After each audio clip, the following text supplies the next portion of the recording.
ஐயாவில் பார்த்த நயன்தாராவா இது அப்படின்னு லேடி சூப்பர் ஸ்டார்னு டைட்டில் போட்டு வராங்கன்னா பெருமையாக இருக்குது. அந்த கண்ணை பார்த்தாக்கா லவ் தானா தோணாதா, அவன் கிட்ட போனாக்கா மனமானா மாறாதா.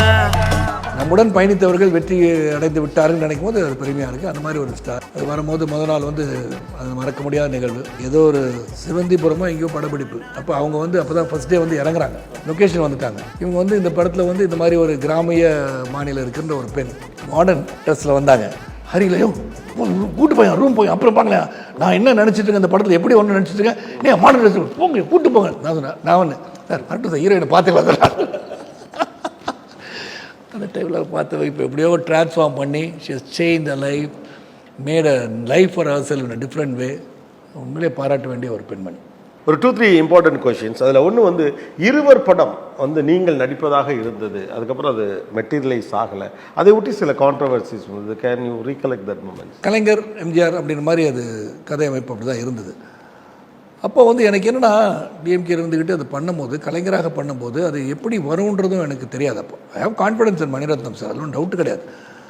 அது வந்து சரியாக வராதோ அப்படி எனக்கு அந்த கேரக்டர் அது பண்ணால் நாளைக்கு எதுவும் தப்பாக போனால் தலைவர் தப்பாக எடுத்துக்குவாங்களேன்ற மாதிரி அவர்கிட்டையும் கன்சல்ட் பண்ணிட்டு அதுக்கப்புறம் somehow I didn't do the film. So Ponniyin Selvan Pazhuvettarayar India முழுக்க உங்களை கொண்டு போய் சேர்த்த ஒரு கதாபாத்திரம், அப்படி ஃபிட்டாக இருந்தது உங்களுக்கு அப்படின்னு எல்லாரும் பாராட்டினாங்க.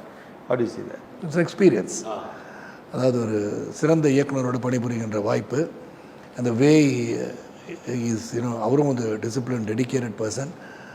அது வந்து நிசப்தமான ஒரு சூழல். இந்த way he directs, way he controls entire crowd. பெரிய விஷயம், இவ்வளோ பெரிய க்ரௌடு வச்சு, ஆர்டிஸ்ட் க்ரௌட் மட்டும் இல்லை, ஜூனியர் ஆர்டிஸ்ட் அதெல்லாம் வச்சு சமாளிக்கிறது சாதாரண விஷயம் கிடையாது.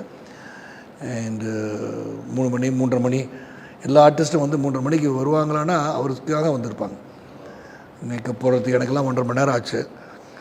அது பண்ணோம். எனக்கு ஒரு சீனில் போய் கேட்டேன் அவரை, ஒரு முக்கியமான சீன் இந்த லாஸ்ட்டு PS2ல், சார் இது வந்து நான் குனிஞ்சிக்கிட்டு சொல்லட்டுமா, மன்னிப்பு கேட்குற சீனில் முட்டி போட்டு சொல்லட்டுமா, இல்லாட்டி இப்படி சொல்லட்டுமா, ரொம்ப மைண்டை போட்டு உருட்டிகிட்டு இருந்தேன்.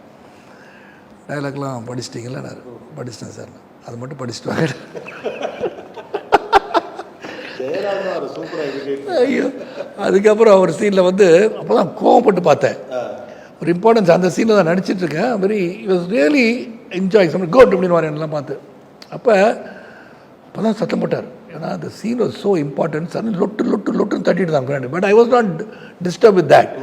But he realise the artist could get disturbed. அப்புறம் வந்து ஒரு நாள் செட்டு பார்த்துட்டு இருந்தார். எல்லா ஆர்டிஸ்ட் ரெடி வந்தாச்சு. நான் வந்தார், பார்த்தாரு, கிமி அபவுட் 2 ஹவர்ஸ்ன்ட்டார். திருப்பி ஆர்ட் டைரக்டர் கூப்பிட்டு இந்த கலர்ஸ்லாம் மாற்றுங்க, இட் ஒன்ட் ஒர்க் இந்த சீன் சொல்லி அது பண்ணி 2.5 மணி நேரத்துக்கு அப்புறம் திருப்பி எடுத்தார். ஸோ என்ன பண்ணணும்னு நினைக்கிறது பிளானிங் அழகாக பண்ணார்.